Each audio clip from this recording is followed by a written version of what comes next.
Lu pernah denger gak? Ada lowongan kerja yang salah satu syaratnya adalah organ tubuh dalam lu nggak terlalu kotor. Yes, yes, bener. Lu nggak salah denger. Ada lowongan kayak gitu buat kerja ke Kamboja. Yang katanya sih dapat gaji gede, nggak perlu pengalaman. Terdengar mencurigakan?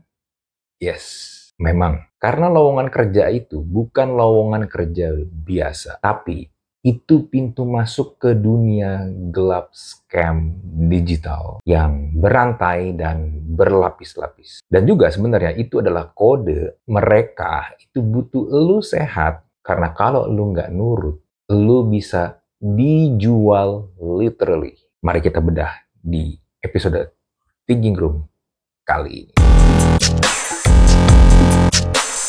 Halo semua, thank you yang sudah nonton dan subscribe channel YouTube gua. Dan sekarang gua membuka membership. Jadi buat lu yang pengen join jadi member di channel YouTube gua, lu bisa tekan tombol join dan pilih lu mau masuk tier yang mana. Gua ada 3 macam tier. Tier yang pertama adalah rookie, tier yang kedua adalah starter, dan tier yang ketiga adalah superstar. Nah, lu bisa pilih lu lebih cocok yang mana dan juga sesuai dengan budget lu, dan setiap tier ada benefitnya masing-masing. Oke, thank you, dan jangan lupa daftar. Anggaplah lu apply itu lowongan kerja dan lu keterima.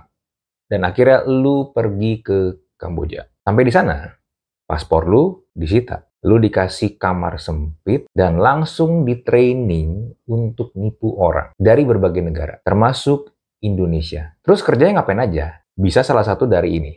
Lu jadi CS palsu yang ngajak orang main judol, atau lu jadi operator yang ngajak orang buat nge-like postingan atau video YouTube atau online marketplace buat dapet duit. Atau lu menjadi penipu pinjol ilegal.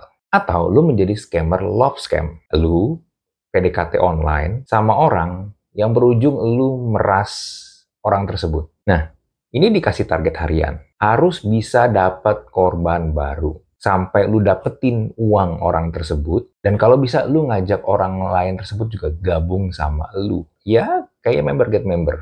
Nah, kalau lu gagal, lu nanti dipukulin, disetrum, atau yang paling parah, lu dijual organ tubuh dalam lu itu, ya kayak barang jualan aja. Makanya gua nggak heran kalau salah satu syarat dari lowongan kerja ke Kamboja tersebut adalah organ dalam yang tidak terlalu kotor.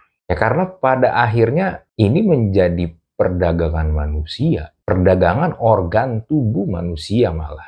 Nah, tadi gue udah nyebutin beberapa modusnya. Dan semua modusnya ini sebenarnya saling nyambung. Ini coba ya, gue jabarkan modus-modusnya. Biar bisa kasih lu gambaran. Tadi kan gue ada nyebut tentang love scam kan? Nah, love scam modusnya nih kayak gini. PDKT online. Biasanya nih pura-pura jadi bule. Entah cowok atau cewek. Atau mungkin orang Korea, karena gue sering banget menemukan orang Korea, cewek Korea, cakep, nge-DM gue, ngajakin kenalan, pakai bahasa Inggris yang ya template, karena dari mereka tiap kali DM gaya bahasanya gitu-gitu terus soalnya. Permasalahannya adalah begini, kalau orang nggak terlalu ngeh kalau ini penipuan, lu akan melihat akun-akun mereka itu seperti legit. Kenapa gue bisa bilang legit? Karena ada aktivitas. Mereka rutin bikin postingan di feed, dan mereka juga kadang bikin story. Ya, walaupun gue juga tahu kalau foto-foto atau video-video tersebut mereka ambil dari orang aslinya, yang orang aslinya juga mungkin nggak tahu kalau foto atau video-video mereka diambil. Dan bisa jadi biarpun profilnya itu cewek cakep, tapi yang megang akunnya itu cowok. Nah, mereka mencari korban itu orang-orang kesepian, yang butuh kasih sayang, atau juga orang-orang yang baru patah hati. Tujuannya apa ya? Bikin baper. Habis bikin baper, udah sayang nih, walaupun belum pernah ketemu karena lu ngechat sama dia intens, ujung-ujungnya minta duit. Nah, ketika korban makin tergantung secara emosional, makin banyak tuh duit yang dikuras. Nah, kadang love scam ini juga suka digiring ke investasi bodong atau pinjaman online ilegal yang buat bantu keuangan pacar online ini. Sebelum lanjut, gua mau mengingatkan lagi kalau buku yang gua tulis, buku pertama gua, Generasi Zombie sudah terbit dan diterbitkan oleh penerbit buku Kompas. Buku ini bisa lu dapatkan di toko buku Gramedia di seluruh Indonesia. Lu cari deh di bagian self-improvement, ada tuh buku gua. Atau lu juga bisa beli di online marketplace seperti di Shopee atau di Tokopedia. Lu bisa cari di official store-nya Harian Kompas atau Gramedia. Ada buku gua di situ. So, lu bisa dapatkan buku ini sekarang. Jangan lupa pesan. Lalu ada modus yang lain, yaitu like and get paid atau microtext palsu. Nah, ini modusnya nih, lu disuruh nge-like atau subscribe atau kasih rating, dan ketika lu melakukan pekerjaan itu, lu akan dikasih uang. Awalnya tuh biasa uang dalam nominal yang kecil sih, antara 20.000 sampai 50.000. Kelihatannya pekerjaan yang gampang dan dapat uangnya juga gampang. Nah, ketika lu beberapa kali disuruh melakukan tugas tersebut dan lu mendapatkan uangnya yang memang literally ditransfer ke rekening lu nanti akan diminta atau dimasukkan ke dalam sebuah grup, biasanya grup Telegram.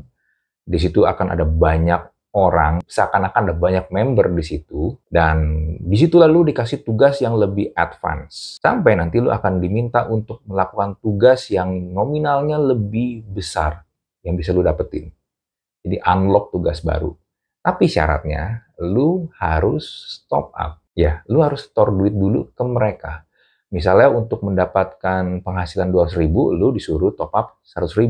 Ya, jadi hitung-hitung kelihatannya ketika lu selesai melakukan tugas tersebut, lu mendapatkan keuntungan 100.000. Nah, ketika itu terus-terus dilakukan berulang-ulang dan lama-kelamaan, jumlah uang yang ditop up itu makin lama makin besar. Karena jumlah uang yang juga dijanjikan juga makin gede, sehingga orang makin lama makin tertarik dan keseret. Ditambah, di grup Telegram tersebut, lu akan melihat orang ramai-ramai juga melakukan hal yang sama.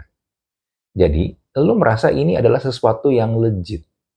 Orang lain juga melakukannya kok, orang lain juga dapat kok. Mereka kasih lihat tuh bukti, oh juga ditransfer. Kenapa gua enggak? Ketika di titik lu sudah gila-gilaan mentransfer uang yang besar, tiba-tiba mereka hilang. Lu dikeluarin dari grup. Dan lu gak bisa mengklaim uang yang dijanjikan. Ditambah, uang yang lu store itu juga hilang. Karena mereka hilang gitu aja. Nah, lalu pinjol ilegal. Tadi gue udah sempet singgung tentang love scam kan. Nah, love scam ini sering banget juga dikaitkan dengan pinjol ilegal ini. Atau juga orang-orang yang terdesak ekonomi. Karena ini menjadi salah satu solusi mutakhir buat orang yang udah desperate untuk mendapatkan uang cepat. Kalau tadi konteksnya di love scam, ya biar cepat mendapatkan uang untuk menyenangkan si pacar online tersebut yang belum pernah ketemu, belum pernah juga melihat tampang aslinya kayak gimana.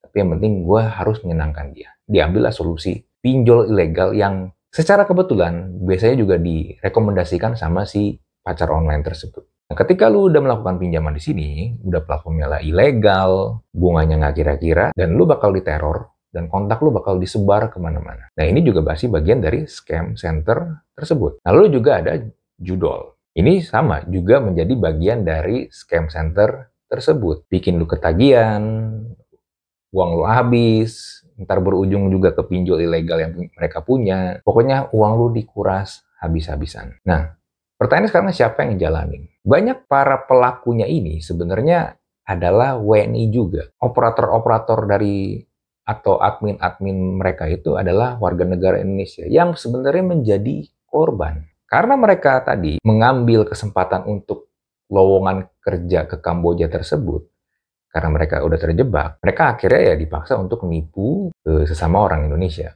Ngechat puluhan bahkan ratusan orang sekaligus dalam waktu yang bersamaan. Dan mereka kerja nonstop tiap hari tanpa libur, nggak mendapatkan hak dan juga gaji. Nah, lalu mungkin lu bertanya-tanya, kenapa sampai sekarang ini kayaknya udah berjalan bertahun-tahun, tapi kenapa nggak ditangkepin sih para pelakunya? Tadi gue juga udah bilang, banyak operatornya itu dipaksa dan mereka orang Indonesia karena mereka terjebak dengan lowongan kerja ke Kamboja tersebut kan. Permasalahan utamanya adalah karena ini operasi besar lintas negara. Banyak dari scam center ini berada di zona abu-abu hukum. Udah gitu punya backing aparat setempat dan juga punya link ke mafia dan sindikat kriminal internasional. Bahkan kadang mereka tuh berkedok atau bersembunyi di balik perusahaan legal seperti digital agency, startup, atau bahkan platform belajar online. Nah, lalu apa nih yang bisa kita lakukan supaya nggak kejebak? Pertama, waspada sama lowongan kerja yang aneh. Kalau ada lowongan kerja, kasih lu gaji yang besar, tanpa pengalaman, lokasi di luar negeri, tapi syaratnya tuh absurd, dan gak jelas nama perusahaannya, skip. Serius. Lu nggak usah penasaran. Lalu yang kedua, jangan tergoda uang instan. Nge-like dapat duit, transfer dulu baru unlock bonus, kerja ringan via HP doang 5 juta per minggu. Kalau lu belum punya pengalaman, tapi dikasih uang seperti itu namanya lu bukan kerja, lu tuh bukan karyawan di situ. Lu itu adalah target empuk. Lalu yang berikutnya, jangan asal percaya sama pacar online. Apalagi yang ganteng atau cantik banget. Baru kenal seminggu udah ngajak nikah. Karena gini, lu coba lihat diri lu sendiri. Apakah gua sepadan nggak dengan dia? Apakah ini too good to be true nggak sih? Mungkin nggak ada orang-orang seperti itu yang emang suka sama gua. Coba lu pakai akal sehat dulu kayak gitu. Apalagi kalau udah sampai minta tolong kirim duit karena masalah darurat. Sekali lagi itu bukan cinta, tapi lu menjadi korban dari skenario penipuan. Nah, lalu bantu sebarin info ini. Video ini boleh lu bantu sebarin. Dan juga edukasi orang-orang di sekitar lu. Terutama keluarga atau teman lu yang polos dan lugu. Orang yang lagi nganggur. Atau orang-orang yang gampang baper dan pengen banget cepet kaya. Jadi kalau ada yang nanya, sebenarnya kerjaan di Kamboja itu ngapain sih? Lu jawab aja gini. Kerjaan yang gajinya 20 juta rupiah, tapi bayarannya pakai nyawa dan moral lu sendiri. Jadi, hati-hati. Be careful. Oke, itu dari gue. Seperti biasa kalau lu punya komen, lu pengen bertanya atau pengen cerita, boleh langsung tulis di kolom komen. Kita jumpa lagi di Thinking Room episode berikutnya. Bye.